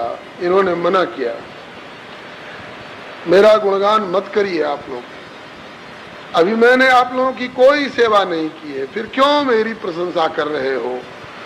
एक अनजान अपरिचित अजनबी की प्रशंसा करने का दो ही मतलब हो सकता है, या तो उसको बुद्धू बनाना हो या उससे अपना कुछ मतलब गांठना हो। ये तो हम समझ रहे हैं कि हमें बुद्धू बनाने की नियत से आप लोग ये स्तुति प्रशंसा नहीं कर रहे हो, लेकिन आप लोगों का मतलब कुछ स्वार्थ जरूर है मेरी प्रशंसा करने में। आप लोग अपना स्वार्थ बताइए, क्या है आप लोगों की समस्या है, मैं आपकी सेवा करूं। मैं अपनी प्रशंसा सुनने के लिए नहीं आया हूं, मैं आपकी सेवा करने के लिए आया हूं। आप लोग कहेंगे कि क्यों जी, किसी के निष्प्राण शरीर के मंथन से भी कोई निकल आता है क्या। कहते हैं कि मत मंथन करिए किसी के निष्प्राण शरीर को, वैसे ही चौड़े में फेंक दीजिए, 10 दिन के बाद देखिए तो उसमें हजारों लोग निकल आएंगे, और क्या कीड़े मकोड़े। और रही भगवान की बात, भगवान का अवतार कहीं से हो सकता है। एक ब्रजवासी से सुना था, सूर घनेरे फिरे पद गावत, पै पद सूर सो स्वाद कहा, बहुताल मजीरा बजाती फिरे मीरा मतवारी सी याद कहा। सिया राम कथा कितनों ने लिखी, तुलसी सरसी मर्याद कहा, नरसिंह बसे प्रतिखंभन में, पर कालन को प्रहलाद कहा। जिससे हाकारथ पारथ का वह त्यागमयी अनुरक्ति कहा, कर दे मन प्राण निछावर जो वह पावन प्रेमासक्ति कहा। जिसमें प्रहलाद सा हो विश्वास, ध्रुव सी ध्रुवता वह शक्ति कहा। भगवान खड़े मिलने के लिए, पर मन में वैसी भक्ति कहा। माया के घोर जलाशय से तुम बाहर नेक कढ़ो तो जरा, हरि प्रेम को लक्ष्य बना करके उस लक्ष्य की ओर बढ़ो तो जरा। किस कारण दूर खड़े डरते, तरु प्रेम खजूर चढ़ो तो जरा। वह सुंदर श्याम मिलेगा तुम्हें, अरे तुम प्रेम का पाठ पढ़ो तो जरा। वैदिक प्रक्रिया से, वैदिक मंत्रों से हमारे प्रतिमाओं में, पत्थर की प्रतिमा में, काठ की प्रतिमा में, सिकता बालू की प्रतिमा में आधान किया जाता है, प्राण प्रतिष्ठा की जाती है। उसमें से भगवान प्रकट होकर मीरा के प्रभु गिरधर नागर बंसी बजाते हैं, चौपड़ खेलते हैं, इनकी सार संभार करते हैं। तो वे भगवान कहीं से भी प्रकट हो सकते हैं। इस बेन के निष्प्राण शरीर से साधारण नहीं, बल्कि भगवत अवतार हुआ है महाराज, साक्षात श्री पृथु जी महाराज। ये 24 अवतार में से एक है। प्रजा ने अपनी समस्या बताई, भगवान आपके पूर्ववर्ती राजा बेन के नास्तिक उद्घोष के कारण, नास्तिक व्यवहार के कारण प्रजा में नास्तिकता फैल गई थी। लोगों ने यज्ञ हवन दान तप कथा कीर्तन भजन पाठ करना छोड़ दिया, तो देवताओं ने वर्षा करना बंद कर दिया। जब देवताओं का हक मिलना बंद हो गया तो देवताओं ने वर्षा करना बंद कर दिया। वर्षा होना बंद हो गया तो पृथ्वी भूखी प्यासी क्या करती? जो कुछ अन्न जल डाला जाता था बीज और सिंचाई के लिए, उसको पृथ्वी खा के पचा जाती थी। बुभुक्षितः किम न करोति पापम। तो पृथ्वी सारे अन्न बीज खा के पचा गई है। अब हम लोग अन्न और जल के बिना भूखे और प्यासे तड़प रहे हैं। राजन, इस अकाल पीड़ित जन समुदाय का कष्ट दूर करिए, आप समर्थ हो, भगवद अवतार हो। पृथु जी ने पृथ्वी देवी को आज्ञा की कि पृथ्वी, तुम धरणी कहलाती हो, धरित्री कहलाती हो, समस्त जीव रूपी संतानों को गोद में धारण करने के कारण ये तुम्हारे बाल बच्चे हैं, तुम इनकी जननी कहलाती हो। वसुंधरे, तुम अन्न पैदा करो, रत्न गर्भा हो, रत्न प्रकट करो, अन्न प्रकट करो, घास प्रकट करो, जल प्रकट करो, जिससे इनका पोषण हो। पृथ्वी ने सुन करके भी अनसुनी कर दी। तब अपने धनुष पर प्रत्यंचा चढ़ाई और बाण खींच करके और चढ़ाया। वसुधे त्वां वधिष्यामि मच्छासन परांग मुखिम। वसुधे, मैं तेरा वध कर डालूंगा, चूर चूर कर डालूंगा। तू मेरी आज्ञा से विमुख हो रही है। अब तो गौ रूप हो करके पृथ्वी देवी भागी। देखा कि जहां जहां जा रही हूं वहीं वहीं पृथ्वी जी महाराज धनुष पर बाण संधान किए हुए मेरे पीछे पड़े हैं। समझ गई ये कोई साधारण राजा नहीं है, साधारण पुरुष नहीं है, साधारण जीव नहीं है, ये तो परम पुरुष परमात्मा है, मेरे प्रभु हैं। झट पृथ्वी देवी शरणागत हो गई। प्रभो क्षमा करो, मैं आपकी शरण में हूँ। धर्मात्मा, नारी जाति पर हाथ नहीं उठाते, मेरी रक्षा करो। देखा कि अब प्रभु शांत है। पृथ्वी देवी ने कहा कि प्रभु आप जो कह रहे हैं मैं तुम्हें चूर कर डालूंगा, वध कर डालूंगा। मुझे चूर कर डालोगे प्रभु तो प्रजा रहेगी कहां? कहा कि तुमको बनाया किसने है? पदभ्याम भूमि दिशा श्रोत्रा तथा लोकान न कल्पयन्। सर्ग सृष्टि में मेरे संकल्प से ही तो तू पैदा हुई है। अगर तू मेरे द्वारा प्रकट की गई और मेरी आज्ञा का पालन करने को तैयार नहीं हो रही तो क्या करूंगा? तेरे जैसी स्वच्छाचारणी पृथ्वी को रख करके मैं तुझे चूर करके और फिर अपने संकल्प से एक दूसरी आज्ञाकारिणी पृथ्वी को प्रकट करूंगा, उस पर प्रजा को धारण करूंगा। हाँ प्रभु, आप समर्थ हो, सब कुछ कर सकते हो, लेकिन मेरे अपराध को क्षमा करो और एक तरफा फैसला मत दो प्रभु। माँ की गलती तो आपने सोच ली कि पुत्रों का हक खा के पचा गई है और इनका पोषण करने के लिए अन्न जल नहीं पैदा कर रही है, लेकिन इन पुत्रों के गलती को तो नहीं देखा आपने हैं? पुत्रों के प्रति बड़ी आपकी ममता हो गई है और अपनी प्रिया पृथ्वी का वध करने को तैयार हो रहे हो। मेरी गलती देख लिए प्रभु, इन बच्चों की भी तो गलती देखो। इन्होंने बेन के उसकावे में बहकावे में आकर अपने को धर्म निरपेक्ष मान लिया। इन्होंने यज्ञ हवन दान तप पूजा पाठ धर्म साधन करना बंद कर दिया। देवताओं का हक बंद हो गया तो देवताओं ने वर्षा करना बंद कर दिया। जब वर्षा के बिना मैं कहां से पानी लाऊंगी, मैं कहां से अन्न लाऊंगी? भूखी प्यासी। अब ये लोग, जो लोग बीज रूप में डालते थे, सिंचाई के रूप में जो डालते थे, मैं उसको खा के पचा जाती थी। बुभुक्षिता क्या करती? हाँ, ये भी तो ठीक कहती हो। कहा कि ये ठीक है कि जब तक बच्चे छोटे हों, अबोध हों, तब तक माँ अपनी छाती का दूध उड़ेले उनके मुख में, उनका पोषण करे। लेकिन मैया बुढ़िया हो जाए, बच्चे सियाने हो जाए, कमाने लायक हो जाए, तो बच्चों का भी तो कर्तव्य है ना कि बुढ़िया माँ को खाना खुराक दे। इनने हमारा खाना खुराक देना बंद कर दिया, देवताओं का हक देना बंद कर दिया। भूखी प्यासी मैंने सब खा लिया, पचा लिया। अब खाके जो पचा चुकी हूं, अगर मेरा पेट फाड़ कर निकालोगे भी तो किसके काम का रहेगा। हाँ, गऊ कुछ खा लेती है, उसके बाद उसके थन में दूध के रूप में उसका रस जमा होता है, तो मेरे थन में दूध के रूप में बहुत इकट्ठा हो गया है। प्रभु आप ग्वारिया बनकर के दोहन करो और इनको खुराक दो। कहा कि सब दूध ही पीने वाले तो नहीं है, कहा कि पात्र भेद से सबको सब तरह की खुराक मिलेगी। जैसी संगत बैठिए तैसो ही फल दीन, कदली सीप भुजंग मुख स्वाति एक गुण तीन। स्वाति नक्षत्र के बादलों में आए हुए पानी, बरसने वाले पानी की बूंदें 10-20 तरह की नहीं होती हैं, एक ही तरह की बूंद बरसती है, लेकिन पात्र भेद से अलग अलग परिणाम होता है। सीप गयो वही स्वाति नक्षत्र के बादल की बूंद, सीप गयो मोती भयो, कदली भयो कपूर, अहिमुख गयो तो विष भयो संगत को फलसूर। सब समुदाय के मुखिया लोगों को जुटाइए, वे बछड़ा बन के आवे मेरे थन में मोलगा में, आप ग्वारिया बन करके उनके उनके पात्र में दोहन करो, पात्र भेद से अलग अलग उनको खुराक मिलेगी। पशुओं के समाज के जो घास खाने वाले थे, उन लोगों ने भगवान शंकर के वृषभ नंदी को अपना मुखिया बनाकर, बछड़ा बनाकर भेजा। पृथु जी ने दोहन किया, उनके धरती रूपी पात्र में घास की प्राप्ति हुई, हरी हरी घास सबको चरने को मिल गई।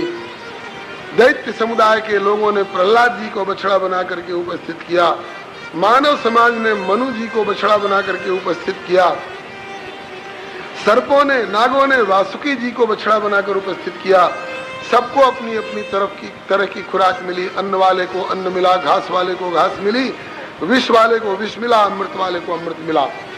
शरीर की खुराक तो मिलने लग गई, लेकिन केवल शरीर की खुराक से ही आत्मा को संतुष्टि मिल जाएगी। बिन पानी भोजन बिना ये उदर मचावे क्रांति, ऐसे ही बिना भजन सत्संग के मिले न मन को शांति। शरीर की खुराक अलग है, आत्मा की खुराक अलग है। शरीर की खुराक भोजन जलपान इत्यादि है, और आत्मा की खुराक भजन सत्संग धर्म पालन है। इसके लिए प्रजा को इकट्ठा करके श्री पृथु जी ने उपदेश किया। जैसे राम जी ने एक बार रघुनाथ बुलाए, गुरु द्विज पुरवासी सब आए, सुनो सकल पुरजन मंबानी, कहो न कछ ममता उरयानी, नहीं अनीति नहीं कछ प्रभुताई, सुनो करो जो तुम्हें सुहाई। नरतन भववार्ध कहो मेरो, सन्मुख मरुत अनुग्रह मेरो, कर्णधार सतगुरु दृढ़ नावा, दुर्लभ साध सुलभ करि पावा। जो न तरे भव सागर ही नर समाज पाय, सो कृत निंदक मंदमती आत्म हन जाय। इसी तरह से श्री पृथु जी महाराज ने भी प्रजा को इकट्ठा करके और उपदेश किया कि धर्म कर्म का परित्याग करके कोई सुखी नहीं हो सकता है।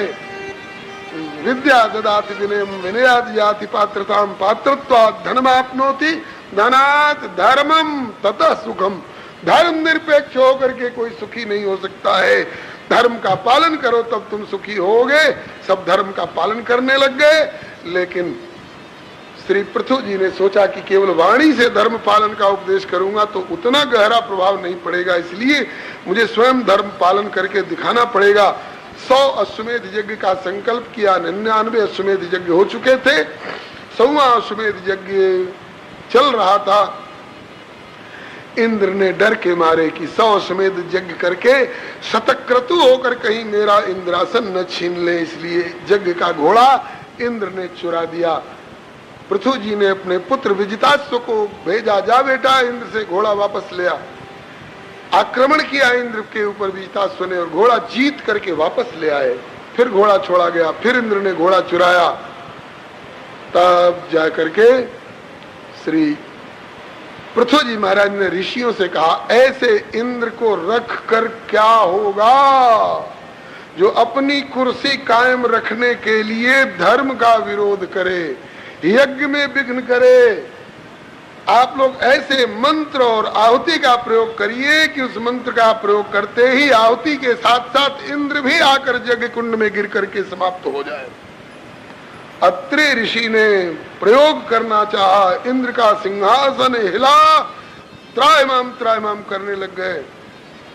कहा कि तुम बलपूर्वक और अधर्म का रास्ता अपना करके, धर्म का विरोध करके तुम अपनी कुर्सी बचाना चाहोगे, नहीं बच सकती है।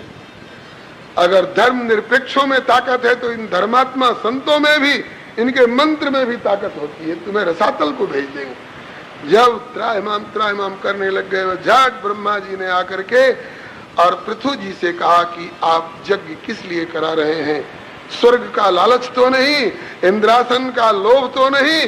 बोले बिल्कुल नहीं। क्या फिर ये 100 यज्ञ का संकल्प किस लिए, यज्ञ किस लिए करा रहे हैं? कहा प्रजा को धर्म पालन की शिक्षा देने के लिए। बोले 99 यज्ञ से बहुत शिक्षा मिल चुकी है, अब सारी प्रजा धर्म आचरण करने लगी है। अब आप इंद्र को अभय दान दीजिए। प्रभु आप ही के द्वारा तो इंद्र को वह पद दिया गया है, तो अपने द्वारा लगाए हुए विष के वृक्ष को भी काटना उचित नहीं होता है। तो आप ही के द्वारा दिया हुआ इंद्र का पद है, तो जितने दिनों के लिए उसको यह पद दे चुके हैं, अगर उतने दिनों के लिए अपनी कुर्सी के लिए वो हाय मचाए हुए है, तो काहे को उसको भय हो, उसको अभय दान दीजिए। कहा कि आप लोक पितामह, लोक गुरु, गुरुर ब्रह्मा गुरुर विष्णु गुरुदेवो महेश्वर गुरु साक्षात पर ब्रह्म तस्मै श्री गुरु नमः। आप गुरु की हैसियत से सलाह दे रहे हैं कि आज्ञा करें। बोले मैं आज्ञा कर रहा हूं। कहा कि बस यही बंद कर दिया, बंद कर दो यज्ञ। तुरंत बंद कर दिया। यज्ञ बंद करते ही औरों के पूर्णाहुति के बाद भी भगवान प्रकट नहीं होते होंगे, नहीं होते होंगे, और इनके यहाँ यज्ञ बंद हुआ और भगवान यज्ञेश्वर आकर के प्रकट हो गए और इंद्र को साथ लेकर के आए। यज्ञ करने वाले भी यज्ञेश्वर पृथ्वी जी अवतार हैं और यज्ञ का फल देने के लिए यज्ञेश्वर भगवान प्रकट हुए। ये भी भगवान है, एक रूप से पूज रहे और एक से रहे पूजा। इंद्र को साथ ले आए भगवान नारायण।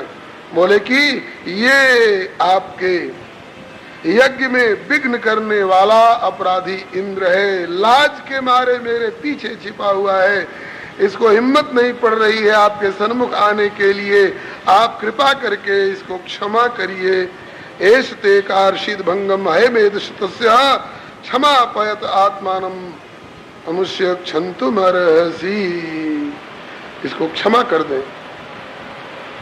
इसका तात्पर्य यह है कि चरित्रवान के सामने, नैतिक व्यक्ति के सामने अनैतिक को, चरित्रहीन को झुकना पड़ेगा, क्षमा मांगनी पड़ेगी। यतो धर्मस ततो जयः सत्यमेव जयते नानृतम। इंद्र ने क्षमा याचना की। कहा जाओ आज से किसी के धर्म पालन में विघ्न मत करना। हाँ, जब लोग धर्म निरपेक्षता अपनाते हैं तो भी हाय हाय करने लग जाते हैं, और जब धर्म करने लग जाते हैं तो भी अपनी कुर्सी इनकी डगमगाने लगती है। जाओ आज से ऐसी गलती मत करना। श्री हरे। भगवान प्रसन्न हुए, बोले कि वाह आपने मेरी बात मान ली, ठीक है आप से मैं प्रसन्न हूँ, बोलो वर मांगो। ले वर देने वाले भी भगवान और वर मांगने वाले भी भगवान। एक रूप से वर दे रहे हैं, एक रूप से वर मांग रहे हैं। अच्छा वरदान दीजिएगा प्रभु। बोले हाँ। बोले कि न काम है नाथ तदप्यहम क्वचिन्न यत्र युष्मच्चरणाम भुजासव मात्तमांतर हृदयान मुखच्युतो विदत्स्व करणायुत में शुमे वरः। वरदान देना हो तो प्रभु यही वरदान दीजिए कि हमारे 10,000 कान हो जाएं। 10,000 कान किस लिए?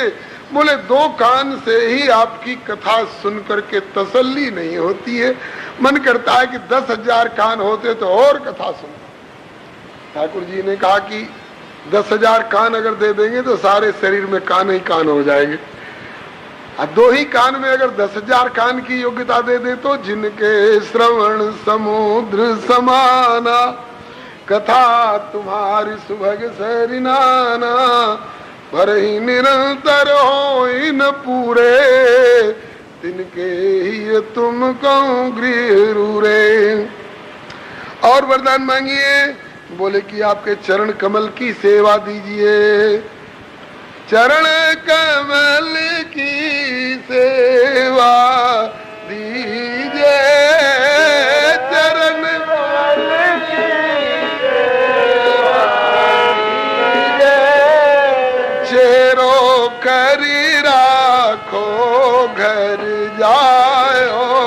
चेरो कर राखे घर जाओ। मदन गोपाल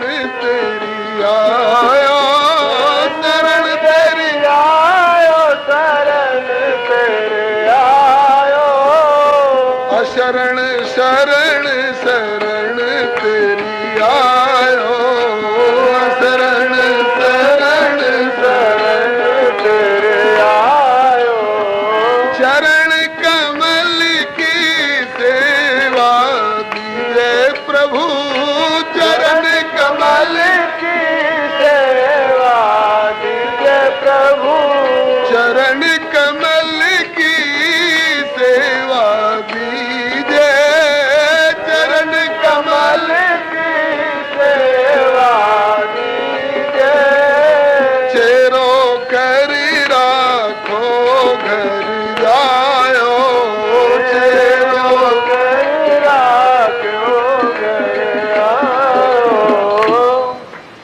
चरण कमल की सेवा दीजिए। भगवान बोले कि चरण कमल की सेवा तो लक्ष्मी जी करती हैं, कहा कि बंटवारा कर दीजिए, एक चरण की वे करेंगे, एक चरण की हम कर लिया करेंगे। कहा कहीं लक्ष्मी जी को सौतिया डाह हो गया, छोड़ के किनारे हो गई तो कहा कि तो हमारा भाग्य जग जाएगा, हम दोनों की कर लेंगे। आपको लक्ष्मी जी से क्या लेना देना है, हम चरण की सेवा कर लिया करें। ठाकुर जी ने कहा ऐसे भी भगत होते हैं, हमको लक्ष्मी जी से ही बैराग्य करा रहे। बोले हमें ही बहुत है, क्या लेना देना है आपको लक्ष्मी जी। ठीक है ठीक है। श्री पृथु जी महाराज नवदा भक्ति में अर्चन भक्ति के आचार्य, तेहि मार्ग बल्लभ विदित पृथु पद्धति पराय। श्री विष्णु श्रवणे परीक्षित भवत भैयास की कीर्तने प्रहलाद स्मरणे तदंग्रि भजने लक्ष्मी पृथु पूजने पृथु पूजने अक्रूरस्त्वभिवंदने कपिपतिर्दास्ये च सख्ये अर्जुन सर्वस्वात्म निवेदने बलिरभूत कृष्णाब्धि परंपरा। अर्चन भक्ति के परमाचार्य श्री पृथु जी महाराज हैं। भगवान ने इनको वरदान दिया। इसके बाद प्रभु अंतर्धान हो गए। श्री पृथु जी महाराज के यहाँ कथा सुनाने के लिए और की कौन कहे, साक्षात सनक सनंदन सनातन सनत कुमार पूर्वेशाम अपि पूर्वजा पंचायन संयुक्ता सदा वैकुंठ निलया हरि कीर्तन तत्परा लीलामृत सोनमत्ता कथा मात्रे की जीविना आशा वसन विसने अति नहीं रघुपत चरित होता सुनही ब्रह्मानंद सदा लय लीना देखत बालक बहुकालीना समदर्शी मुनि विगत विभेदा रूप धरे जनु चारि वेदा। साक्षात सनकादिक जी भगवत अवतार है। भगवत अवतार 24 अवतार में एक है, द्वादश भागवताचार्य में एक है, चतुर्थ संप्रदायाचार्य में से एक। श्री सनकादिक जी चारों भैया आए और खूब कथा सुनाए। श्री पृथु जी महाराज को समय पा करके श्री पृथु जी ने इस लोक की मर्यादा रखने के लिए और अपने धाम को गमन किया। इनकी महारानी अर्ची देवी ने भी उनका अनुसरण किया। अब पृथु जी के पश्चात इनके पुत्र विजिताश्व को राजगद्दी मिली। इनका विजिताश्व नाम इसलिए हुआ था कि ये इंद्र से अश्व घोड़ा जीत करके लाए थे। दूसरा इनका नाम अंतर्धान, क्योंकि इंद्र से अंतर्धान होने की भी प्रक्रिया इन्होंने सीखी थी। अंतर्धान की पत्नी का नाम था नवस्वती, जिनसे कि हविर्धान नाम का पुत्र हुआ। हविर्धान के हविर्धानी नाम की पत्नी के गर्भ से बरहिषद गए शुक्ल कृष्ण सत्य जितव्रत इत्यादि 6 पुत्र हुए। इनमें बरहिषद आगे चलकर प्राचीन बरही के नाम से विख्यात हुए। बड़े भारी कर्मकांडी अग्निहोत्री और याज्ञिक थे। इन्होंने सारे भूमंडल में जगह जगह घूम घूम करके यज्ञ कराया। इतना यज्ञ कराया, जहां जहां यज्ञ कराते वहां वहां कुशा बिछाते। इतना यज्ञ कराया कि सारे धरती पर कुशा ही कुशा बिछ गई। अब कहीं बाकी जगह नहीं जहां की फिर यज्ञ करे। लेकिन इतना यज्ञ करते हुए भी इनके यज्ञ रूपी धर्म की चादर में एक बड़ा भद्दा दाग दिखाई पड़ रहा था। वो क्या, जितने यज्ञ करते थे उन यज्ञों में हिंसा हत्या जानवरों का बलिदान करते थे देवी देवताओं के नाम पर। ये कह करके कि यज्ञ की हिंसा हिंसा न भवती, ये वैद्य की यज्ञ की हिंसा है, ये हिंसा नहीं है, ऐसा कह करके जितने यज्ञ किए उतने महाराज निरीह निर्दोष पशुओं की हत्या किए। भगवान को ये बात अच्छी नहीं लगी। भगवान ने प्रेरणा करके देव ऋषि नारद जी को भेजा, नारद जाओ और प्राचीन बरही के कीर्ति रूपी धर्म पालन से कीर्ति रूपी चादर में जो ये हिंसा हत्या के पाप का दाग लग रहा है, इसको धो डालो, छुड़ाओ उससे ये हिंसा हत्या का कुकर्म। नारद जी आए, नारद जी को प्रणाम किया प्राचीन बरही ने और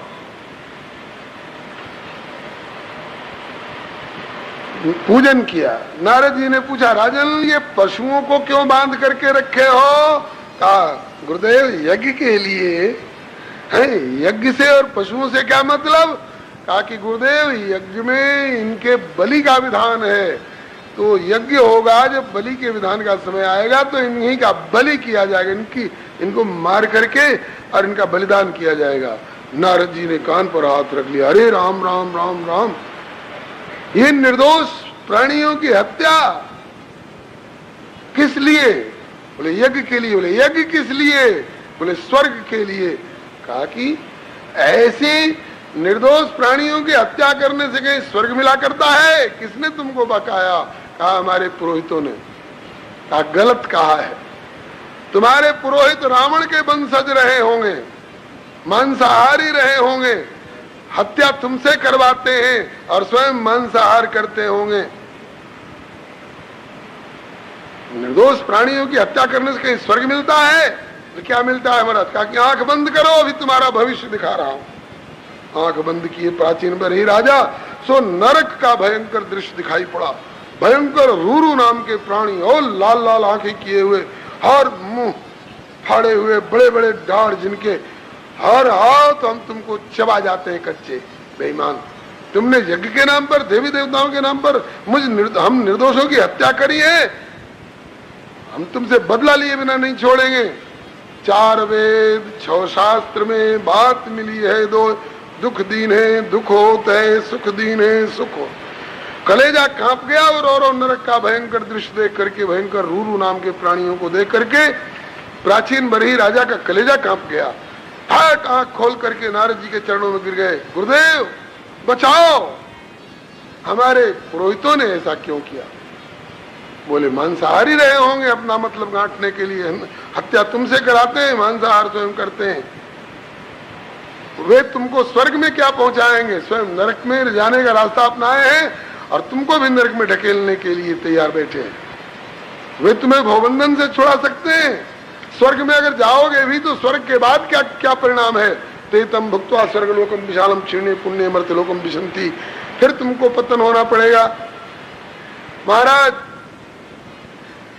नारद जी ने जजमान को बांध दिया उधर एक कोने में खूंटे में, और पुरोहित को बांध दिया इधर एक खूंटे में कोने में।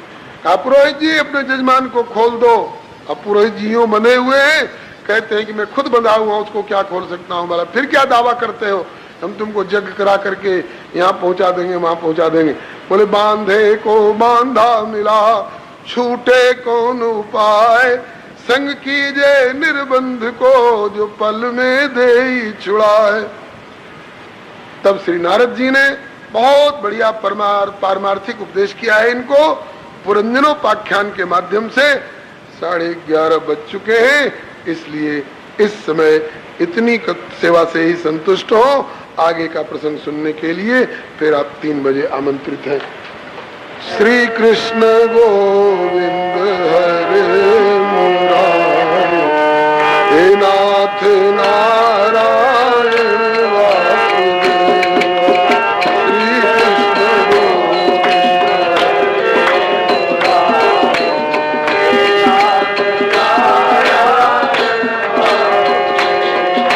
श्री कृष्ण गोविंद श्री कृष्ण नारायण वासुदेव।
वासुदेव भगवान की जय, श्री महादेव भगवान की जय, श्री संकर्षण भगवान की जय, श्री चतुर्व्यूह भगवान की जय, सपरिकर श्रीमद् भागवत महापुराण की जय, श्री वेदव्यास भगवान की जय, श्री सुखदेव जी महाराज की जय, श्री परीक्षित जी महाराज की जय, श्री सूत जी सौनकादिक जी महाराज की जय, श्री मैत्रेय जी श्री विदुर जी महाराज की जय, श्री शुक तीर्थ की जय, श्री गंगा मैया की जय, जगत गुरु श्री शंकराचार्य भगवान की जय, जगत गुरु श्री वरिष्ठ शंकराचार्य भगवान की, श्री हनुमंत लाल की जय, श्री सनातन धर्म की जय, श्री गौ माता की जय, श्री भारत माता की जय, श्री राम जन्मभूमि की जय, श्री कृष्ण जन्मस्थान की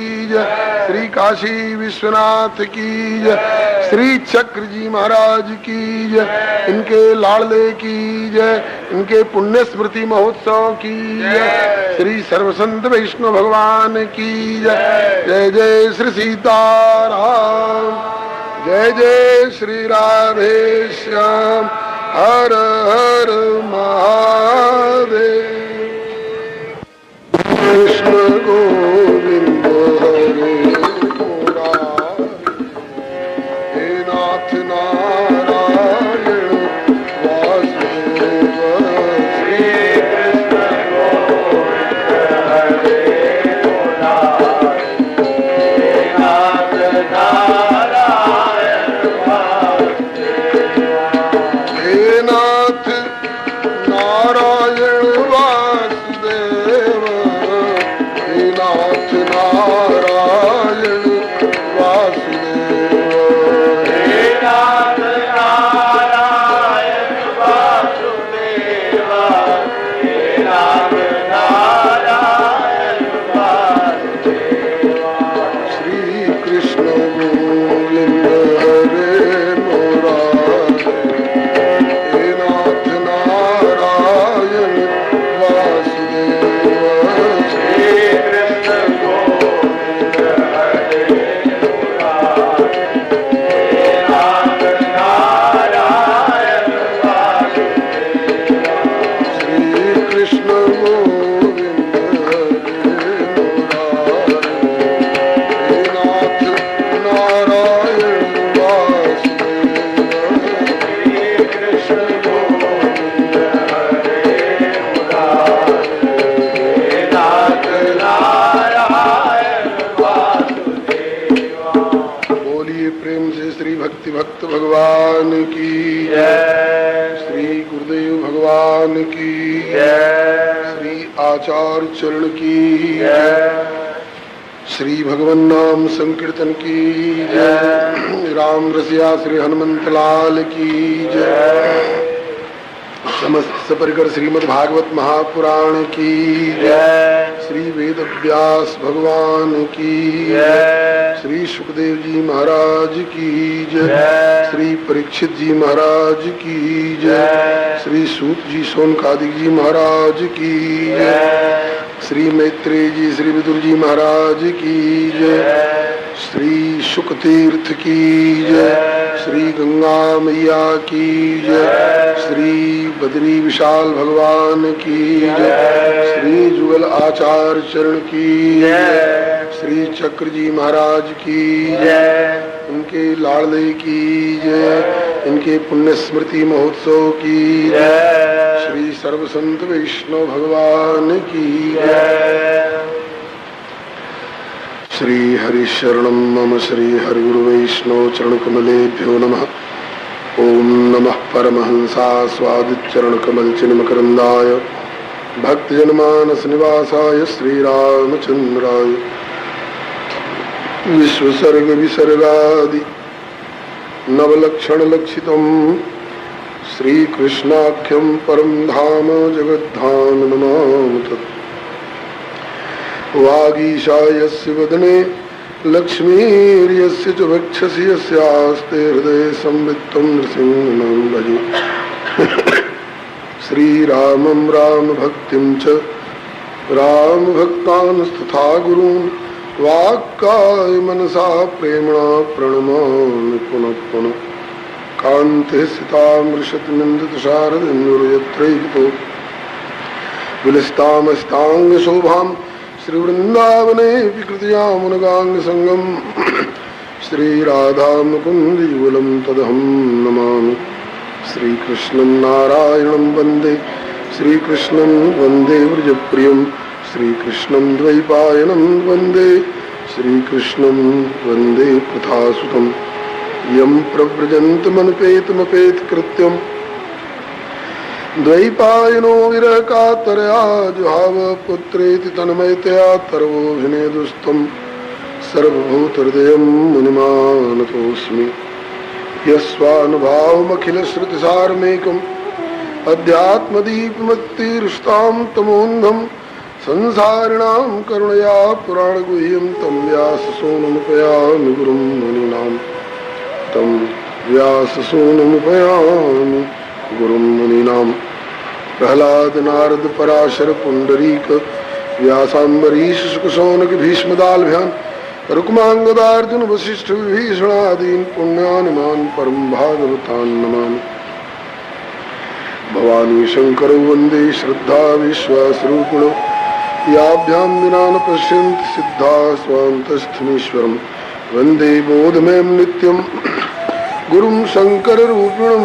यमाश्रितो हि वक्रोऽपि सर्वत्र वन्द्यते श्रीसीताराम गुरुग्राम पुण्यारण्यविहारिणौ वन्दे विशुद्धविज्ञानौ कवीश्वर कपीश्वरौ अतुलितबलधामं हेम शैलाभदेहं धनुजवनकृशानं ज्ञानिनामग्रगण्यं सकलगुणनिधानं वानराणामधीशं रघुपतिप्रियभक्तं वातजातं नमामि।